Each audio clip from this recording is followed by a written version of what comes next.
Charles VI hérite de la couronne en 1380 à l'âge de 12 ans. Gouverné tout d'abord par ses oncles, les ducs de Bourgogne et de Berry, il prend le pouvoir en 1388. Mais le 5 août 1392, après 4 ans de règne personnel qui s'annonçait glorieux et prospère, il est terrassé par un terrible accès de folie. Dès lors, de rémission en rechute, tout son règne bascule dans le chaos. Le règne de ce roi, si l'on peut parler de règne, fut l'apothéose du pire.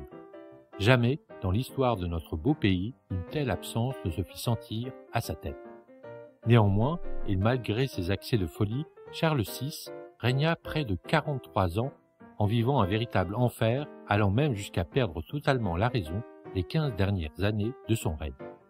Sujet aux hallucinations, à la schizophrénie et ayant des troubles de la mémoire, il oubliait parfois qu'il était roi, qu'il était marié et qu'il avait des enfants. Durant certaines de ces crises, il repoussait même sa femme Isabeau de Bavière. « Délivrez-moi comme vous le pourrez de ces persécutions », disait-il.